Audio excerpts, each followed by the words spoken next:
भगवान शिव के 11वें रुद्र अवतार और प्रभु श्री राम के परम भक्त हनुमान जी सनातन धर्म में सबसे अधिक पूजे जाने वाले देवताओं में से एक है और वाल्मीकि रामायण में हनुमान जी के संपूर्ण चरित्र का उल्लेख मिलता है। हिंदू धर्म में 3 देवताओं को जागृत कहा गया है जो कि हमेशा अपने भक्तों के कष्टों को दूर करने उपस्थित रहते हैं, जिनमें से एक है हनुमान जी, दूसरे है भैरव और तीसरी है माता काली। शास्त्रों के अनुसार जब प्रभु श्री राम अपनी सदगति को प्राप्त होने जा रहे थे तब हनुमान जी को पृथ्वी पर धर्म की रक्षा हेतु रहने को कहा था। तब हनुमान जी ने वरदान मांगा कि जब तक पृथ्वी पर राम नाम लिया जाएगा तब तक वे अमर रहे। तब भगवान श्री राम ने उन्हें ऐसा ही वरदान दिया, इसीलिए हनुमान जी आज भी इस पृथ्वी पर मौजूद है। ऐसा कहा जाता है कि इस कलयुग के अंत में जब अधर्म अपनी चरम सीमा पर होगा तब भगवान विष्णु अपना 10वां और आखिरी मानव रूपी कल्कि अवतार लेंगे और इस कलयुग के राक्षस कलि पुरुष का वध करेंगे। और इस युद्ध में आज भी इस धरती पर मौजूद 7 दिव्य चिरंजीवी यानी परशुराम जी, विभीषण, हनुमान जी, अश्वत्थामा, राजा बलि, कृपाचार्य और महर्षि वेदव्यास प्रकट होकर भगवान कल्कि का साथ देंगे। तो आज के इस वीडियो में हम जानेंगे हनुमान जी के कुछ ऐसे रहस्यों के बारे में जो शायद ही आपने सुने होंगे। तो फैक्ट हाउस के इस वीडियो में आपका दिल से स्वागत है। दोस्तों, हनुमान जी शिव के 11वें रुद्र अवतार है, इसीलिए उन्हें रुद्रांश भी कहा जाता है और हनुमान जी में शिव की सारी शक्तियां मौजूद है। जब त्रेता युग में भगवान विष्णु ने राम अवतार लिया था तब शिव ने उनकी सहायता और सेवा हेतु हनुमान जी का अवतार लिया।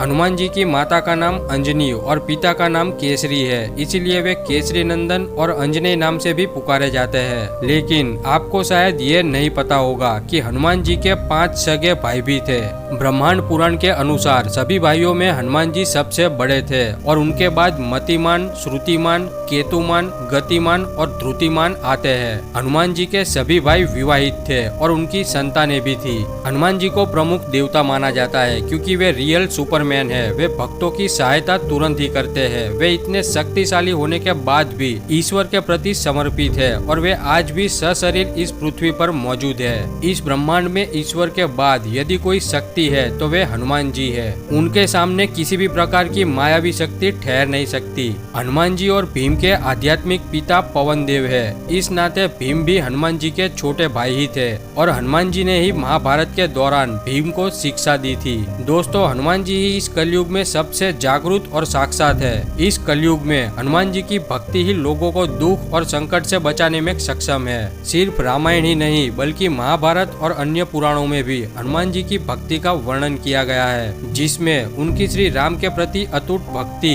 श्रद्धा भावना, उनकी बचपन की शरारतें और माता सीता को खोजने में श्री राम की सहायता करना मुख्य रूप से वर्णित है। हनुमान जी ने अपने बचपन में ही अपनी अपार शक्ति और सामर्थ्य का परचम लहरा दिया था। उन्होंने अपने बचपन में ही सूर्य को एक मीठा फल समझकर निगल लिया था। कहा जाता है कि पूरे महाभारत के दौरान अगर अर्जुन का रथ सुरक्षित था तो वे केवल भगवान श्री कृष्ण और हनुमान जी के कारण ही था, क्योंकि भगवान श्री कृष्ण उस रथ के सारथी थे तो हनुमान जी उस रथ के ऊपर विराजमान थे। और हनुमान जी ने अर्जुन के रथ पर विराजमान होने से पहले ऐसी शर्त रखी थी कि अगर उन्हें इस युद्ध के दौरान ज्ञान मिलता रहेगा तभी वे इस रथ पर विराजमान होंगे, क्योंकि हनुमान जी इतने ज्ञानी होने के बावजूद भी उनकी ज्ञान ग्रहण करने की इच्छा हमेशा बनी रहती है। इसीलिए कहा जाता है कि गीता का ज्ञान अर्जुन को सुनाना तो एक बहाना था, असल में ये ज्ञान भगवान श्री कृष्ण हनुमान जी को ही दे रहे थे, जिसके लिए वे रथ पर विराजमान थे। अब मैं आपको हनुमान जी की शक्ति और भक्ति का एक ऐसा प्रसंग सुनाने जा रहा हूँ जिसे सुन के आप अत्यंत प्रसन्न हो जाओगे।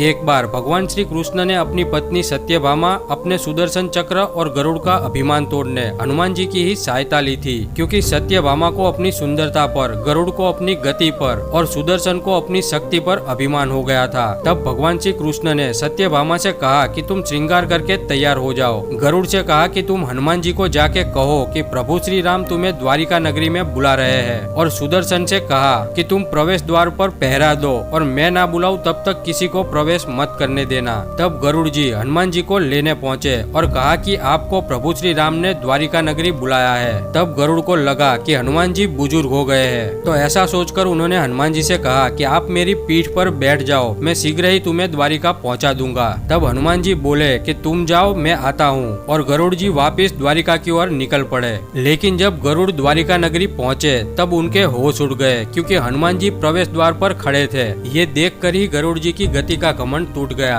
फिर प्रवेश द्वार पर सुदर्शन ने हनुमान जी को रोका और कहा, मैं तुम्हें प्रवेश नहीं करने दूंगा। तो हनुमान जी बोले कि मुझे मेरे प्रभु श्री राम से मिलने के लिए कोई नहीं रोक सकता। ये सुनकर जैसे ही सुदर्शन ने हनुमान जी पर हमला किया तो हनुमान जी ने सुदर्शन को ही निगल लिया और ऐसे ही उन्होंने सुदर्शन की शक्ति का घमंड तोड़ दिया। और जब हनुमान जी महल में पहुंचे तब उन्होंने सत्यभामा को देखकर कहा कि प्रभु, आपने माता सीता के स्थान पर किस दासी को इतना सम्मान दे दिया है कि वे आपके साथ सिंहासन पर विराजमान है। तो दासी शब्द को सुनकर ही सत्यभामा को अपनी सुंदरता पर जो घमंड था वो दूर हो गया और प्रभु ने एक साथ तीनों को कटाक्ष करके हनुमान जी से पूछा कि तुम गरुड़ से भी तेज गति से यहाँ कैसे आ गए और तुम्हें प्रवेश द्वार पर अत्यंत शक्तिशाली सुदर्शन चक्र भी क्यों नहीं रोक सका, और अंदर आते ही तुमने रानी सत्यभामा की सुंदरता को ना देखते उन्हें दासी कह दिया। तो उत्तर में हनुमान जी बोले कि जब मेरे प्रभु श्री राम मुझे बुलाते हैं तो मैं उनके पास अत्यंत तेज गति से पहुंच जाता हूं।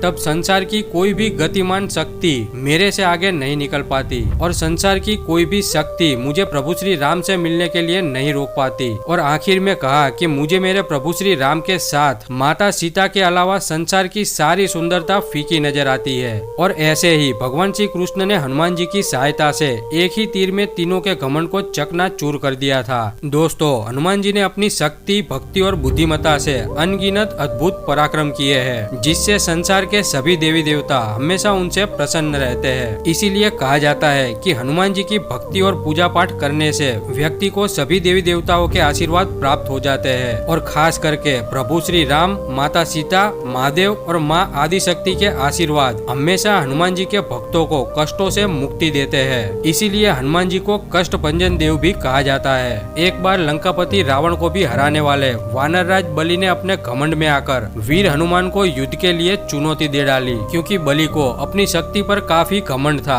उसे ऐसा वरदान प्राप्त था कि उसके सामने युद्ध में आने वाले की आधी शक्ति उसमें आ जाती थी। तब जब महाबली हनुमान युद्ध के लिए बलि के सामने आए तो हनुमान जी की शक्तियां भी बलि में जाने लगी। तब हनुमान जी की थोड़ी ही शक्ति बलि में गई थी और उतने में ही उसका शरीर मानो जैसे फटने वाला था। तब वहाँ ब्रह्मा जी प्रकट हुए और बलि को कहा कि अगर तुम्हें जिंदा बचना हो तो हनुमान से कहीं दूर भाग जाओ, वरना तुम्हारा शरीर हनुमान की शक्ति को झेल नहीं पाएगा और फट जाएगा। जबकि उस वक्त ब्रह्मा जी ने हनुमान जी को अपनी शक्ति का केवल 10वां हिस्सा ही लेकर युद्ध में जाने को कहा था। तो बलि उसमें से भी आधी शक्ति को झेल नहीं पाया और हनुमान जी से माफी मांगकर वहाँ से दूर चला गया। दोस्तों, रावण ने जब शनिदेव को बंदी बना लिया था तब हनुमान जी ने ही उन्हें रावण के बंधन से मुक्त कराया था। तब शनिदेव ने हनुमान जी को वचन दिया कि तुम्हारी पूजा करने वाले व्यक्ति को मैं शनि ग्रह दोष के प्रभाव से मुक्त कर दूंगा। इसीलिए हनुमान जी की भक्ति और पूजा पाठ से व्यक्ति अपने शनि दोष के बंधन से भी मुक्त हो जाता है। दोस्तों, हनुमान जी ने रावण की सोने की लंका को अपनी पूंछ से ही जलाकर राख कर दिया था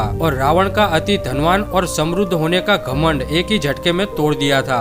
दोस्तों, एक बार भगवान शिव और हनुमान जी के बीच में भी युद्ध की स्थिति उत्पन्न हो गई थी। तब मजबूरन हनुमान जी को अपने पिता तुल्य शिव से युद्ध करना पड़ा था और ये शिव द्वारा ली गई हनुमान जी की कठोर परीक्षा ही थी। तब सबसे पहले शिव ने नंदी और अपने अति प्रचंड रुद्र अवतार वीरभद्र को हनुमान जी से युद्ध करने भेजा, लेकिन हनुमान जी ने नंदी और वीरभद्र दोनों को अकेले ही एक साथ परास्त कर दिया। फिर खुद शिव युद्ध करने आए। तब शिव के अनेक शक्तिशाली अस्त्र और शस्त्र हनुमान जी के आगे विफल हो गए। हनुमान जी ने शिव के त्रिशूल को निगल लिया, ब्रह्मास्त्र के प्रहार को भी रोक लिया और सृष्टि के अत्यंत शक्तिशाली पाशुपतास्त्र के वार को भी झेल लिया था। और इस युद्ध में ना ही शिव पराजित हुए और ना ही हनुमान जी। तब शिव ने हनुमान जी से प्रसन्न होकर उन्हें वरदान दिए थे और इस युद्ध ने संसार को दिखाया कि अगर शिव खुद हनुमान जी को परास्त नहीं कर पाए तो इसका मतलब है कि संसार की कोई भी शक्ति हनुमान जी को परास्त नहीं कर सकती। दोस्तों, हनुमान जी की सबसे खास बात यह है कि उनमें इतनी अद्भुत शक्तियाँ, इतनी बुद्धिमत्ता और इतना साहस होने के बावजूद भी वे ईश्वर के प्रति समर्पित है। इसीलिए संसार के सबसे ज्यादा पूजे जाने वाले देवी देवताओं में हनुमान जी को भी श्रेष्ठ स्थान प्राप्त है, जिससे हमें ये ज्ञान मिलता है कि व्यक्ति में चाहे कितनी भी शक्ति क्यों ना हो, उसे ईश्वर के प्रति अपनी भक्ति को कभी छोड़ना नहीं चाहिए। और व्यक्ति में चाहे कितना भी ज्ञान हो, वे कितना ही सुंदर हो या शक्तिशाली हो, और चाहे कितना ही धनवान हो, लेकिन इन सारी बातों पर कभी घमंड नहीं करना चाहिए। दोस्तों, हनुमान जी के जितने भी गुणगान किए जाए वे कम ही होंगे। इसीलिए हमने हनुमान जी की शक्तियों पर एक और वीडियो बनाई है, जिसकी लिंक आपको डिस्क्रिप्शन में मिल जाएगी, तो उसे एक बार जरूर देखना।